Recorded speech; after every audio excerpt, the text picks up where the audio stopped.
All right, hello everyone. My name is Eric Foley. I'm the director of the Center for the Business of Sustainability at Penn State University, the Smeal College of Business in Pennsylvania in the United States. And it's my pleasure to serve as moderator for this next session. So welcome everyone. So the title of this session is Incorporating Sustainability into the Business School Curriculum.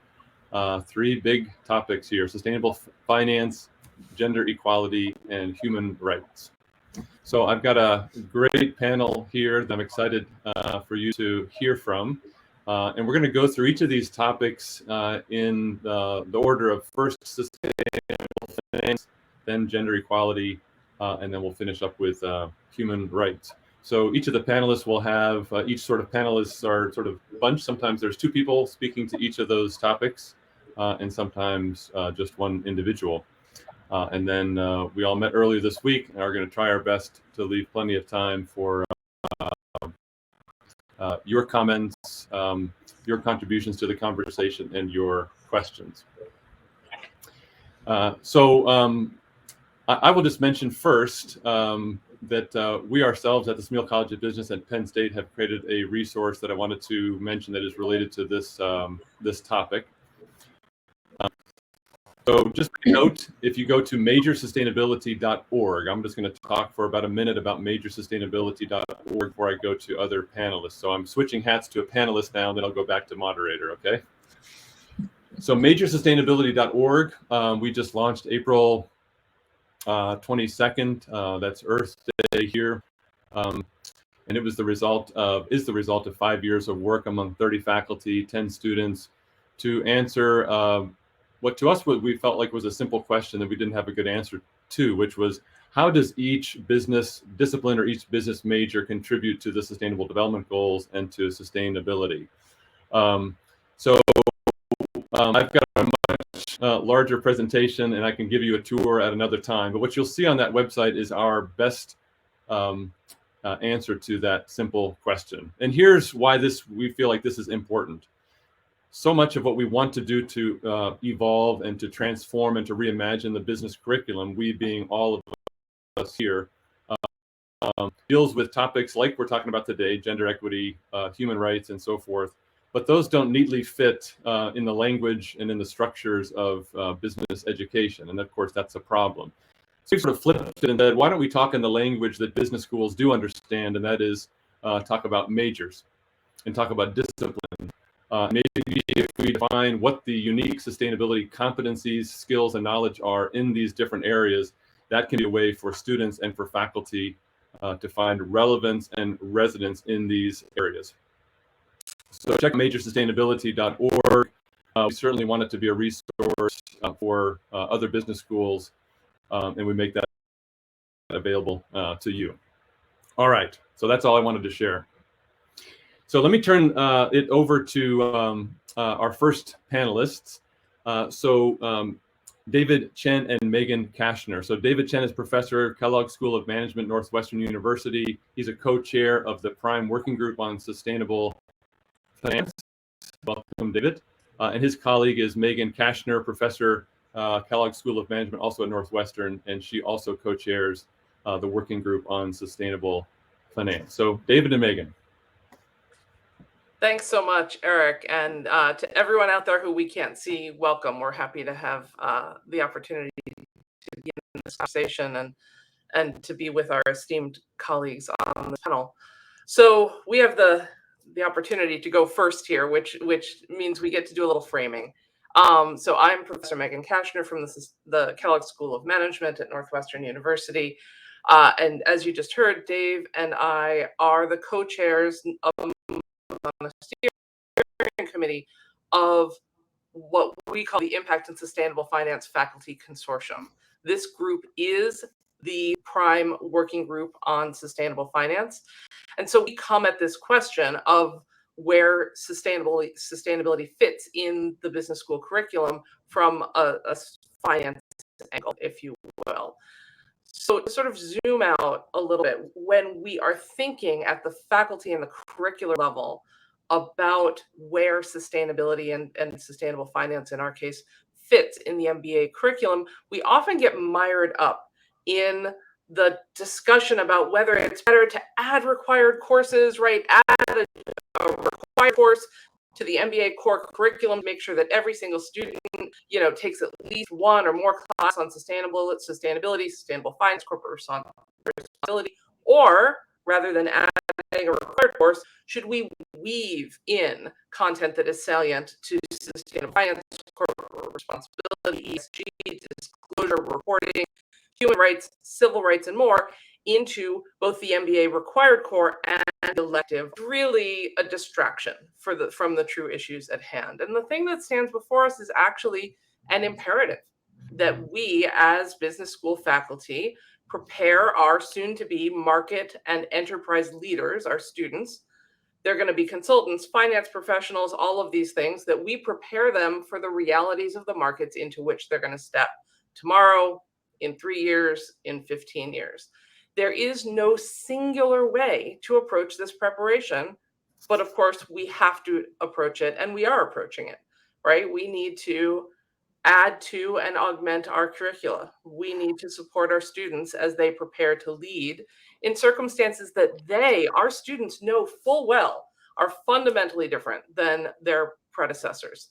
So we need to move past this mirage that this is a conflict, and we need to move into action. So how do we do it? To provide today's business school students, MBA students, with the frameworks, the skills, and the fluency on all things sustainability, climate change, responsible leadership, human rights, and more, we need to do some really concrete things. We need to write more teaching cases to weave into both core classes and electives. We need to add classes that not only provide that broad foundation that we hope every business school student will have and will graduate with, but we also need to, and we get to, which I think is a huge opportunity, add electives that allow students to focus in and prepare themselves to specialize in things like clean energy and markets and pricing, green bonds, ESG data, transparency, reporting, regulation, consideration of stakeholder interests, from shareholders to community members to climate to indigenous rights and resources. Our students are going to specialize,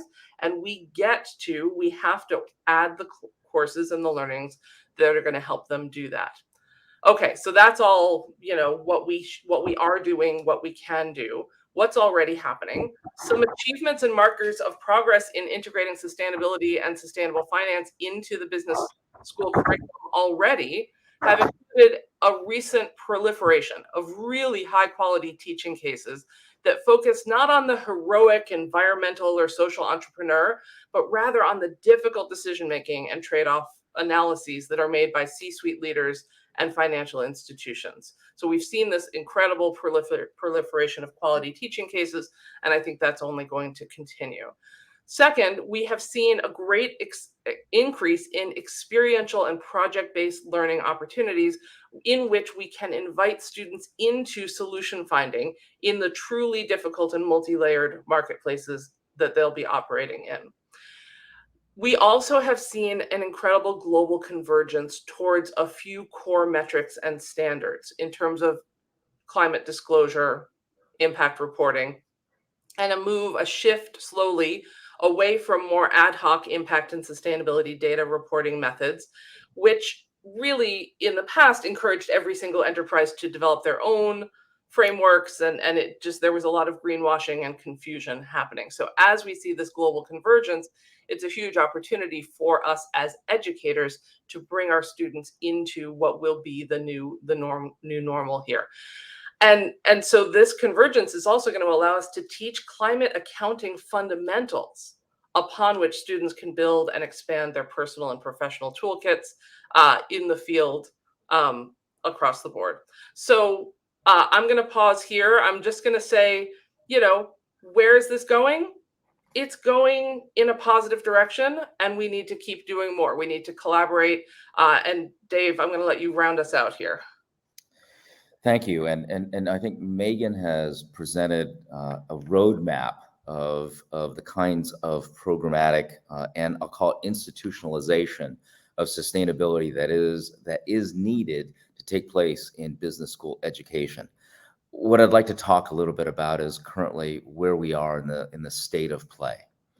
I think first of all, it's important to understand that there has been a very significant change that's taken place at the level of the corporate hiring of our students.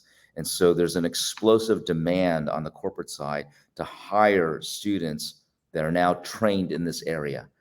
But the current reality is this, that deans and major department chairs' support of these kinds of integrations and these kinds of components of education right now, frankly, is I'll use a polite term, infrequent, and it's a work in progress. And the support of major business school deans and even the championing or the understanding that these are critically important components of the modern day business strategy and therefore of business education, that's still an awakening that's taking place. Third, candidly, where we're at now is that sustainability is still oftentimes seen and largely treated as a specialization within the context of the business school education, as opposed to integrated and woven through. And so in the hope of actually making a difference here across both the change efforts within the business schools as well as within the curriculum, we've created the Impact and Sustainable Finance Faculty Consortium, which we see as a platform that can be used to improve both the institutional awareness and support, as well as at the grassroots, the actual instructions. And today, that organization of educators in universities as well as in grad schools now numbers 365 more members, 210 universities across 39 countries. And so that's become a major fulcrum point that we've created and are working towards to actually create the groundswell, but also the top-down changes that are going to be necessary to execute the kind of roadmap that Megan has articulated. Back over to you. Wonderful. Thanks, Megan and David. We're going to move on and extend this conversation. I'm going to bring in Maureen Kilgore. So Maureen is going to switch the lens from sustainable finance, which certainly includes considerations of gender equity and equality, but focus in more on that particular topic. Dr. Kilgore is from University of Winnipeg, and she's the chair of the Working Group on Gender Equality. Maureen? Great, thank you very much. And thanks, Megan and David, for setting the scene and kind of hitting on some of those key ongoing challenges. And thanks very much for the invitation to share my own views and passion for responsible management education. Congratulations to PRIME for 15 years. We created the PRIME Gender Equality Working Group in 2011 with the goal to advance gender equality in management education. So we have been along for most of the ride, kind of the ups and downs. And as you know, gender equality is central to any concept of sustainability and to the attainment of the Sustainable Development Goals. An important point, which sort of builds on what Megan and David said in terms of integrating sustainability, is if we look at gender equality, it's a standalone goal in the SDGs, but it's also considered to be a cross-cutting goal, meaning everything has to be viewed from that gender-aware perspective.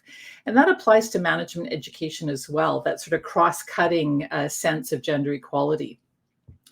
And our working group really has tried to kind of focus on everything. And again, a lot of things that Megan and David mentioned as challenges, but student experience, job placements, the curriculum, the chilly climate, harassment, pay discrimination, research, leadership, the penalty for motherhood and caregiving, etc. But one of the problems is that gender equality tends to be separated off from mainstream management education. So adding an elective course here and there on diversity management or women in leadership, or conducting another training session on unconscious bias does not really bring about that systemic change that we need. So what are our current challenges? There are many, but there's three in particular, in addition really to what Megan and David brought forward. So one of the questions we were asked to reflect on was, why do business schools lag behind companies in terms of gender equality? And I was really happy to hear David kind of say, the same point from his perspective. Businesses see the value. Gender equality matters to many of them, and mistakes in this area can affect their bottom line. In management education, on the other hand, there does not seem to be any robust reward system for innovative teaching and research in the area of gender equality. And this really underscores the importance of working towards that systemic change in management education institutions and practices. So challenge number 2 is that many students graduate and are really illiterate in gender and sustainability.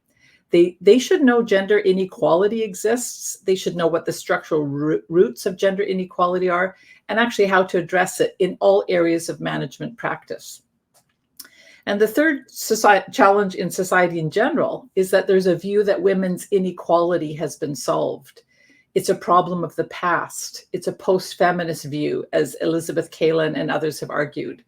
And researchers have found that many business students believe that gender inequality was indeed a problem of the past and does not concern them.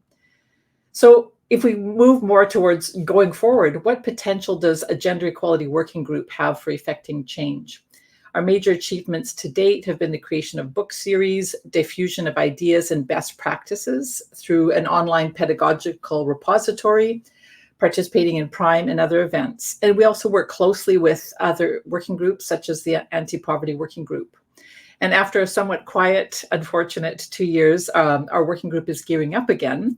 And we're planning meetings around responsible education conferences and setting up smaller streams within the working group to facilitate more engagement and cross-fertilization of ideas.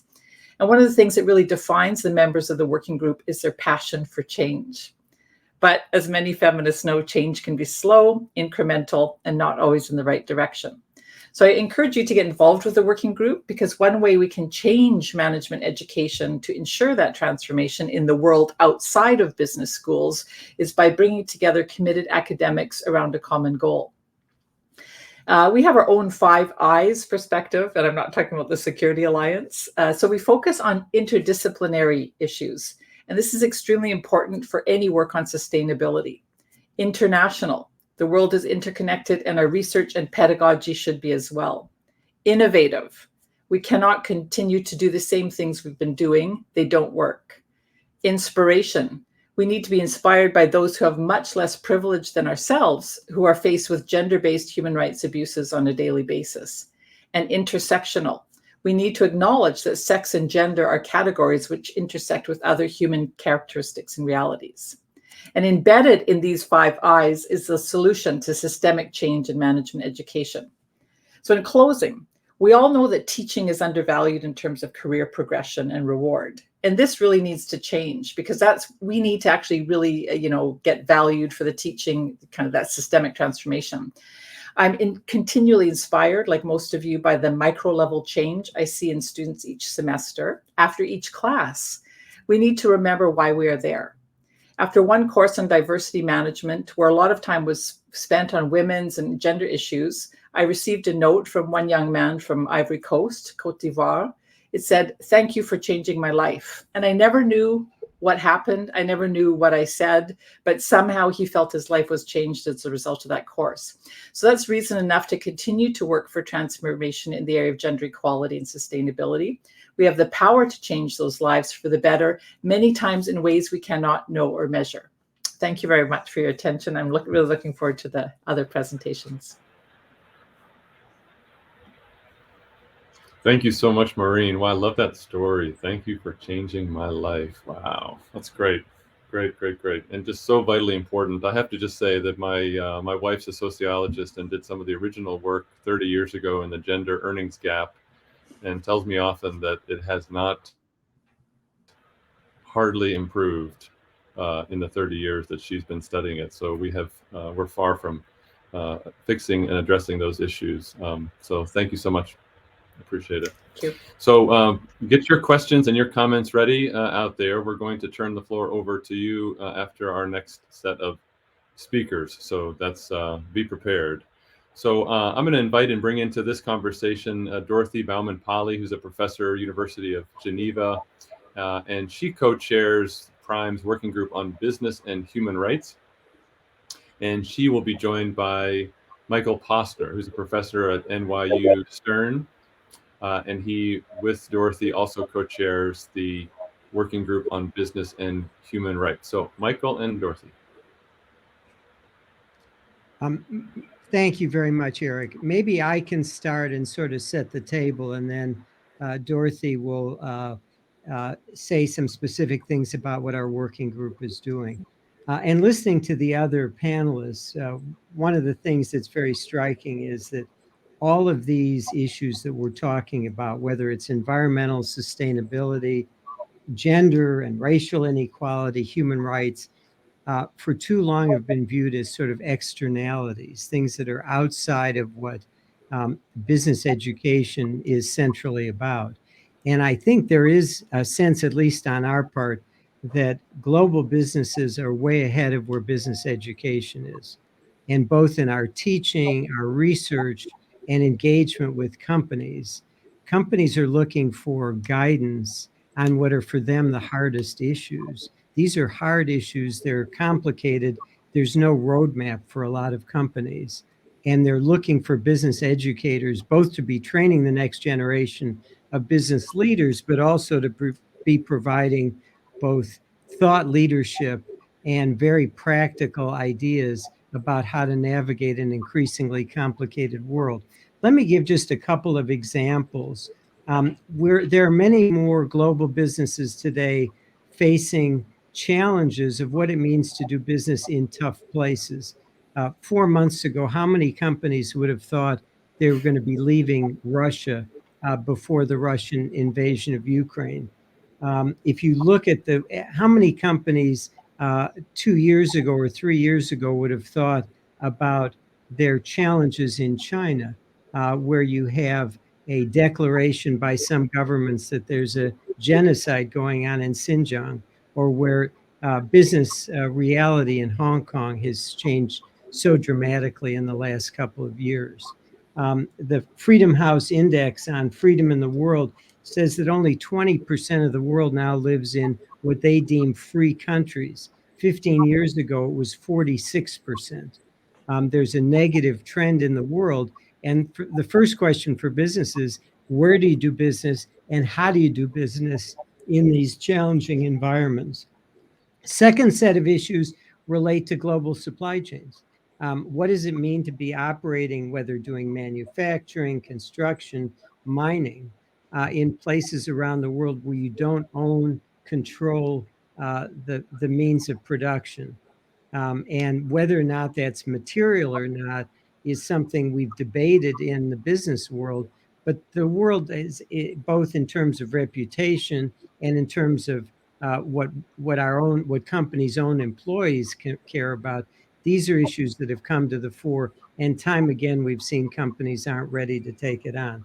The tech sector, so much of our world is now related to technology, privacy issues, free expression issues, disinformation issues. These are issues of such enormous magnitude. Business schools need to be thinking about what does it mean to develop meaningful ways for companies to operate in this sector. And finally, on the growing now, quickly growing ESG space, environmental, social, and governance, the social piece of that has been largely abandoned or missing. And so much of ESG, now $30 trillion, is really looking at risks to investors rather than risks to the environment, the planet, and people. And so this is prime activity for business schools to be giving content to these things. And our working group is working exactly in this agenda. Dorothée, take it over. Say something. Thank you, Mike, and thanks to the other panelists. It's you make it easy to come in last. A lot of things have been mentioned, and Mike did a great job sort of teeing up the world we live in and how the world's developing, and how can business school education prepare the next generation of leaders to navigate these new challenges. And we first heard from sustainable finance, and then Maureen focused on gender, and Mike and I are focused on business human rights, but these are not entirely different topics. Indeed, they fully intersect, and they are a reflection of the type of world that we live in. And this should be brought into business school education for the sake of business schools to remain relevant. Because if the gap widens between what is taught in a classroom and what happens in the real world, I think students don't want to get a business school education anymore. And so it's also a question of survival, and yes, indeed, preparing the business schools for the next century to ensure that what matters to companies today, and there are, as you heard from Mike, already struggling with these pressing challenges in global supply chains, for example, or with new technologies. We need to find ways to bring that into the curriculum, and how that is done. We know about the challenges. Maureen mentioned that teaching is undervalued, and we heard from Megan that there are not enough teaching resources. We heard from David that the deans are often not very supportive and still see that, as Mike called it, as an externality or as sort of a niche subject. But how the world's developing can actually help our agenda, because we see more and more examples that highlight how relevant these aspects are for business success. And the more cases we can highlight that show, unless these dimensions are acknowledged and managed and anticipated well, businesses won't be successful long term. I think that truly makes the case. And students, I think, interestingly, have more foresight than some of our institutions. They vote with their feet. They come to the classes that we teach. They actually want to gain this broader perspective, and they get a business school education, but they want to be part of the solution. They want to know how. They no longer, I feel, need to get convinced that these things matter. On the contrary, they just want to roll up their sleeves and say, give me tools, tell me how to do this. And in this spirit of bridging the gap between business school education to date and these important themes in our focus on business human rights, we've created a network of business school individuals, today comprising over 100 scholars from around the world, that want to focus on ensuring that these themes are brought systematically into business school education. Whether it's through an elective or through mandatory classes, to us, I agree with Megan, it's a distracting question, because I think we need both. We need all of it. We have to make sure that the way how business is taught is how business should be done. And that means that sustainability is not just a separate department in a company, but it's the way how business is done. The same should apply to business schools. Business should be taught with sustainability at the core. To us, a business human rights frame makes a lot of sense, because it encompasses a range of topics. For example, in ESG, as Mike highlighted, it's the S that also comprises human rights, and Maureen's topic, gender. So indeed, I think we need all of this, but we need to make sure that it's not treated as an isolated add-on, because a lot of topics are just added to the curriculum. Instead, I think we need an overhaul of understanding business's purpose, and then understanding how business needs to operate with principles for long-term business success. Our network, a warm invitation to everyone to support our work, is open to everyone who's engaged in a business school. While, of course, business human rights is an interdisciplinary topic, we believe business school scholars face particularly strong challenges and need to support each other. I hope you can see in the at the bottom of the screen a link that I provided to the producers of this event to a document that we call the Toolkit for Business and Human Rights Integration into Business Curricula. And in this document, we, thank you, I can now see it as well. We highlight how we believe this integration can best happen. And of course, it includes the joint development of teaching resources, the education of deans, and also, other levers such as educating accreditation organizations or grant-making institutions. Indeed, also companies that have to make a much stronger ask that these skills are being taught in business schools. So what would help, I think, our agenda tremendously would be if UN Global Compact companies could make the request for these type of leadership skills to be brought into business school education, because that in turn could convince deans also to allow for this revision of the business school curriculum to give greater space. Thank you. With this, let's go into a conversation. Wonderful. Thank you, Dorothée and Michael.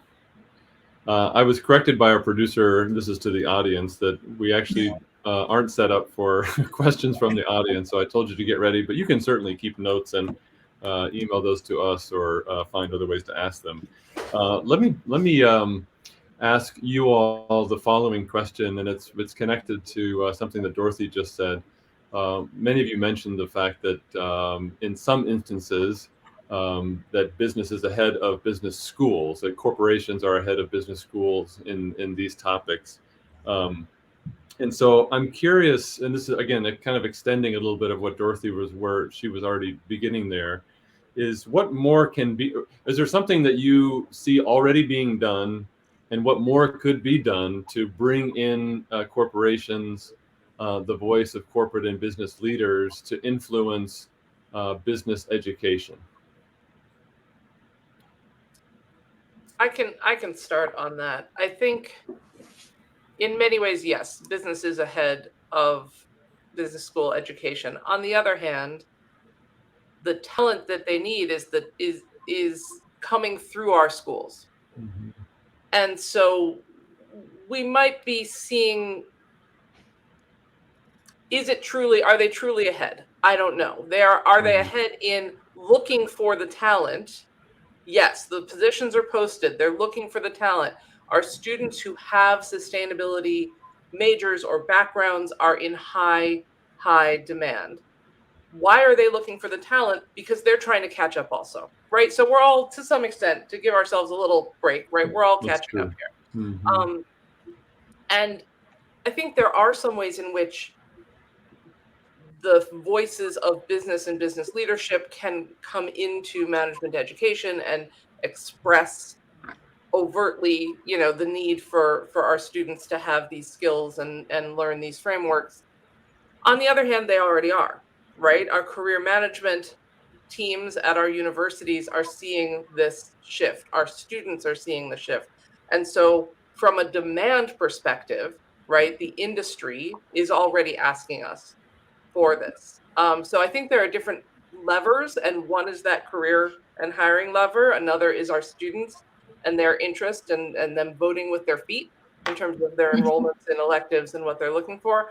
And yes, could we add that third piece where, business leadership actually comes in and explicitly says, hey, we need more of this? I think that would also be helpful. Mm-hmm. Maybe I can just jump in and add one other thing. I think business schools are doing a quite good job of preparing students for their first job. And that's sort of the model, that you get out of business school and maybe you get a job at Goldman Sachs or at McKinsey. I tell my students, I'm preparing you for your 7th or your 8th job. And the question then is, can you get businesses to say, we don't just want people to be cogs in a wheel, to kind of play that early role in helping the business operate. We're really trying to have business schools help us identify leadership and leadership skills. It's a different mindset, and I think it will lead, if business schools think we're creating the next generation of CEOs and business leaders, that's a different frame than thinking we're preparing somebody for their first year at Goldman Sachs. Great point. Yeah.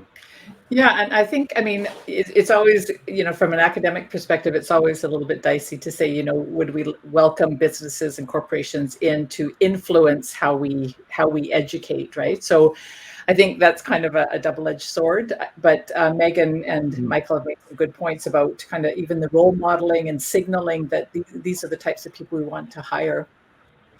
I think the other thing to think about in terms of that massive transformation we need in management education is that even though Michael's correct, and what we're doing is actually, training people or preparing them for their first, second, third, fifth, eighth job.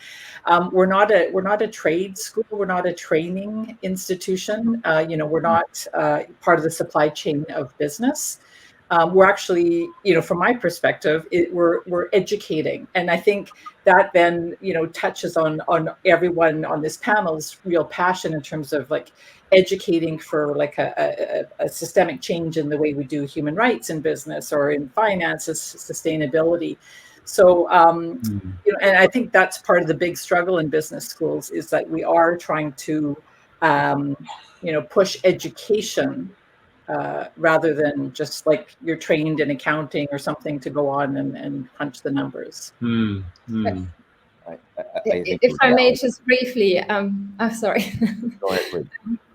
So I think still it's very important to bring in the real challenges that companies are facing every day into the classroom. And there are ways to do that. I mean, Megan mentioned cases and experimental learning, and at the Geneva Center for Business Human Rights, we just launched last year the first clinic for business human rights, where we actually worked with one company that presented a business human rights challenge to us, and with a cohort of students to help them address this challenge. So to me, it's not just training for a trade; it's actually educating with real cases and challenges. So I think we need that to bridge to the real concerns of companies today. I think there's a perspective here, and I think there's such an emotional aspect to the word trade school, but the reality is we're a business school, and we are training students that will go into jobs in business. And I think that we have to step back and look at the fact that whether it's human rights, whether it's gender, or whether it's sustainability, and all the things that get drug along with sustainability, climate change, net zero, if you take a step back, these are all massive systemic changes that are taking place in both the business sectors, business environment, but also within the company itself. And I think it's incumbent upon us and you can see the shift in business dialogue. It is moving from the what to the how. And so 10 years ago, the debate was the strategy of blank. Today, it's, okay, now what do we do about it? And how do we actually shift the organization? And these are very practical issues that demand a set of skills that it isn't just awareness of the problem. We have to do that because we have to talk about the source of the problem, but we now are obligated to train in the how. How do we make these shifts? All the way from the disciplines that we teach, like finance and marketing, but also in organizational change. Because at the end of the day, each of these are massive, we hope and we believe, systemic changes that are taking place in business that will profoundly affect the very basics of the business. So organizational change, it isn't just awareness, it is now how, across the board. Yeah.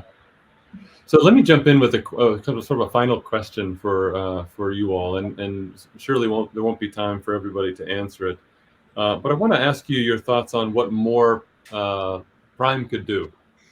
So, and maybe it's a nice way to connect it is to, to David's point, this is the 15 years, and congratulations on 15 years, and we're all blessed to be a part of it. But if it's true, which I think we all would say it is, that business education and business itself has changed in those 15 years, maybe it is time to upgrade and retool some of the ways that Prime goes about systems change. So just to open that up, is there something that Prime is not currently doing that maybe should be considered focused on evolving business education? I think just very briefly picking up on kind of Doro and Michael's comments and David as well is facilitating those partnerships. Like if we do have those excellent, role models and interest from the business community, that Prime, could help facilitate those partnerships with some of the working groups in terms of, events, funding, sponsorships, joint initiatives. I think that would be great. Great. Yeah, building on that, as I mentioned at the earlier, Prime is a sub-initiative of the UN Global Compact. And so connecting to the companies in the UN Global Compact that are in principle sympathetic to what we are trying to do at business schools, I think would make a lot of sense. Yeah. Mm-hmm. And there's, I think, not enough connection yet. I'm not sure if my answer is going to be about what Prime can do or more about what the working groups can do. Mm-hmm. And this pulls on something, Michael, that you made me think of when you were talking about preparing our students not just for their first job, but for 7, 10, 15 years down the line, and for truly leading. One of the things that we did for the first time last year in our working group, the Impact and Sustainable Finance Faculty Consortium, is that we invited former students who had taken impact or sustainable finance classes from members of our consortium, just 3 of them, right? But from sort of, a variety of geographies and these things, who were 3, 5, 7 years out and were working in the field of sustainable finance. And we invited them back to talk to us and to say, what did you learn? What of the things that you learned, what did you put into practice? What do you wish that you had learned, that you found that you needed to know or understand? And as you look at the next wave of talent, because now these are hiring managers at this point, right? What would you like to see us adding in? Because that's the talent you need to see coming in. And that we did it once. We thought, okay, let's try this. It was incredible. Just hearing their perspective from exactly where they're sitting, being able to look back at us, their faculty, and, writ large, and to say, this is what worked and this is what we need to see. It was fantastic. Right. Great, Megan, thank you so much. And I love this idea of just sort of increasing the permeability between the business school and the world outside, and different ways we can do that. And when people go out to have these experiences of how do we really provide spaces and opportunities for them to share those learnings and that inspiration with the rest of the business school community. I can certainly think of times where we have had people go out, but we haven't done enough of a job to create a space for them to share those learnings. So let me first just thank our audience out there. We really appreciate you all spending your valuable time with us. Thanks to UN Prime for inviting each of us to be part of the panel and share a bit of what we're working on. Encourage you all as the audience to reach out to these individuals and join in their work on these working groups. And thanks to the panelists. So Dorothée and David, thank you so much. And Michael and Megan, Maureen, it's been great to meet you all and spend some time together. Enjoy the rest of the conference. Eric, thank you. Thank you, everyone. Everyone.